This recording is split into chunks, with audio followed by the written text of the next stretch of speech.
So we're actually going to move on to the next unit. We're actually going to talk about really the second main branch of calculus. So far we've done, we did limits, which limits is a pretty good branch of calculus.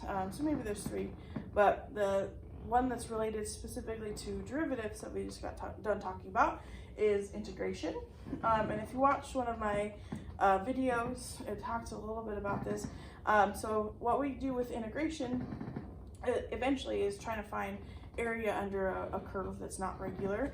So that's one big application of integration, but we're going to talk about some of the basics, and we're actually going to do integration with the power rule.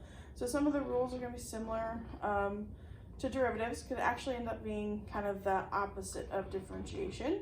So we're going to take what we would have gotten as the first derivative and try to find the original function for it. So it finds the antiderivative of the inverse, or the inverse of the derivative. So it's kind of the opposite process of that. So with indefinite integrals, we actually have two different types of integrals. There's indefinite and definite. We're just going to talk about indefinite integrals. So we're just basically going to talk about the basic rules for it. So with indefinite integrals, basically what you have to know is once we perform the rule, then we're done. With definite integrals, once we perform the rule, then there's one extra step. So they're very related, but there's one extra step with definite integrals, and we'll get to that later.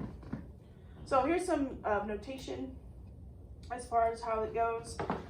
So what we use is actually Leibniz's formula or notation, because like I said, there's two guys that invented calculus. I showed you a little video a couple weeks ago that talked about it. There's Isaac Newton and Gottfried Leibniz. Leibniz used integration a lot to kind of formulate his brand of calculus. So we use his integration symbol, and so it's an elongated summa, which is a Greek letter. So it doesn't have to have the little knobs things. That just happens with text typing. So you take your derivative. This is just notation telling you which variable you're taking the integration with respect to x, kind of like we did that. So you'll always have this, but once you take the integral, that notation is going to go away. And so then we'll have the integral, which a lot of times in rules, we start off with a lowercase f, and its integral is a capital F to show that those are related. And then we always have this plus c that's put on with all the different integration rules, especially with the indefinite ones, because where that comes from, whenever we took the derivative of a number, the derivative of a number was 0, and so then if you're going backwards, your equation might have had a number, we just don't know what it was. So we put the plus c for the indefinite integrals to kind of help say, okay, that could have been a number, we don't know what it was, so it's just a little notation that you're going to put with all of your integrals right now. Eventually we'll talk about definite integrals, we'll talk about how we can actually find c. But again, with all of our integration right now, especially with indefinite integrals, we're going to have that plus c notation to include the possibility of having a number in our original equation. Like I said, with the summa, you don't have to have the little knobbies. This is actually how I draw the integration symbol. So it's just kind of like a big loopy curvy S. So that's your summa. So like I said, don't feel like you have to draw the little knobs. That just comes from the text type. So when I draw a summa, that's what it looks like. Okay. So there's several different rules with integration. We're actually just going to focus on one of those today. It's actually called the power rule, and it's related to the power rule from the derivative side of this. So you're going to see, but it's actually the opposite. So it's related but opposite.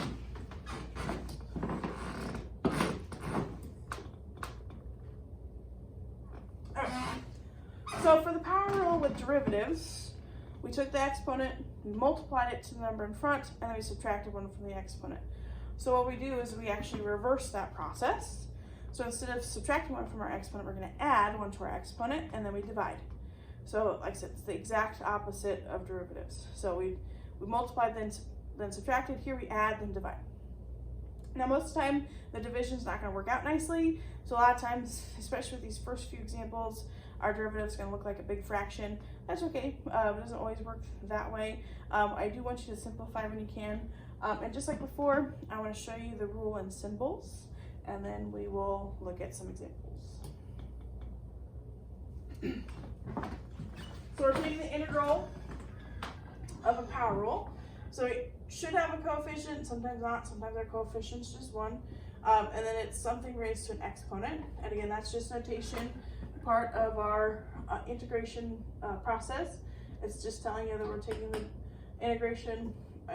integrating this with respect to to x, basically. So then what we do is you add 1 to your exponent first. So you have the r plus 1 here, and then whatever that number is, that's what you end up dividing by. So if this was x squared, then it would become x cubed, and then we divide by 3. So you add the 1 to your exponent first, divide by that number, and then again, like I said, always plus c to account for the possibility of having a number in our original derivative. So let's look at an example.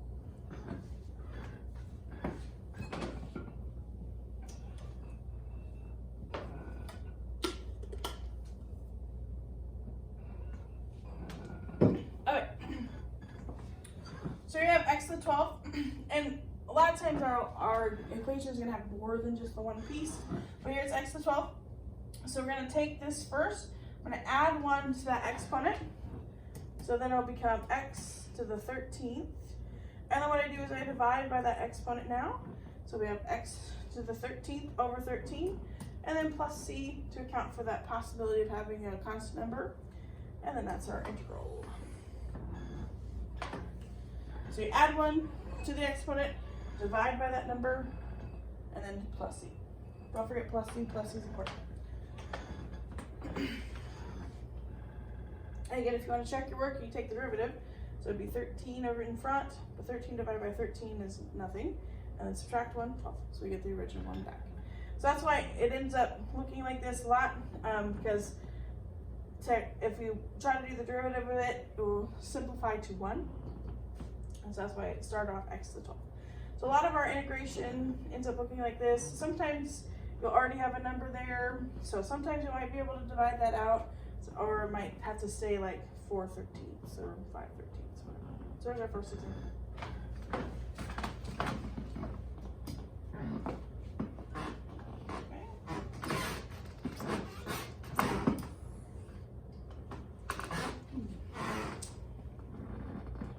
I'll still see these pop up every once in a while. So we have 1 over x squared. Before I'm going to integrate with that, I'm going to rewrite it. So remember, if x is in the bottom with an exponent, I could turn it to the top. And so here it's just going to join the 1. So it'll be 1x to the negative second, or just x to the negative second. And again, the dx is just notation, so I'll just go away after we take the integral. So once I've rewritten that, so that x is now no longer in the bottom, it becomes a negative exponent. So I take the integral of that. So I'm going to add 1, so that's going to be negative 1, and then divide by negative 1, which I'm going to simplify that. That's easy to do. So that's just going to become negative x to the negative first, and then don't forget your plus c, and there's the second one.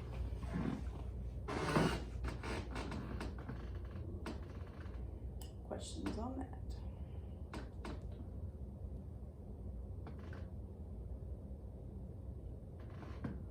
If you do have questions, just shoot me an email. Feel free to rewatch the video.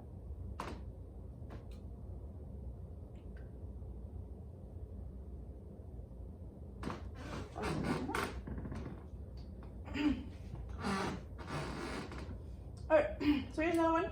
So x to the third plus 4x squared minus 1. Again, dx. Dx will be notation. This new one, I believe this is the last example we're going to do. This new one has a different one where we don't have a single number here. And so we're going to talk about when we integrate, or we have a single number here, so we're going to talk about what happens when we integrate that. So here we go. We're going to add 1 to our exponent, so it'll be x to the 4th, divide that by 4.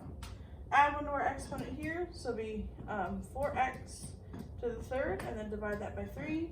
And then here, if it's just a single number, what happened? Where did that come from? Well, whenever we had the derivative of 2x, the derivative of that became just 2. Whenever we have the derivative of 3x, the derivative of that became just 3. So whenever we have a single number, where that came from is it was a number with x. So the negative 1 becomes a negative 1x. Okay? So if it doesn't have an exponent, remember it's like an x is 0.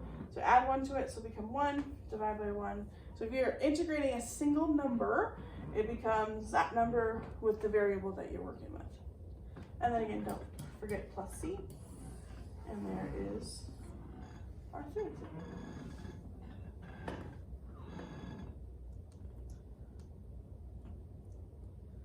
So yeah, we're gonna start off the integration process. I try not to show you too much at once. So we're just focusing on power rule right now. My next lesson will have quite a few more rules, some basic rules that are related to some stuff that we did with derivatives. But again, this is the power rule for integration. So again, we can still see this happen where we have to switch it to a negative exponent. We can still do that. Add 1 to your exponent, then divide by that number. If there's a number in front here, we'll just leave it. Every once in a while, you'll get something that actually divides. It's like this, if this was a 9 instead of a 4, we could have made that 3. I do want you to simplify if you can. If you're taking the integral of a single number, it becomes that number with x. And you wouldn't necessarily have to write the 1 with that. But I did that to show that where that came from. And then always plus c to account for the possibility that that equation had a number, but when you took the derivative of it, it went to 0, so when we go backwards, it's possible to have it back. And hopefully this all made sense. If you have any questions, like I said, shoot me an email. I will have a video conference link on Mondays and Wednesdays if you want a video chat with me, but I'll put an assignment up that has a few questions. So hope everybody's doing well, and hopefully I'll hear from you. So see ya.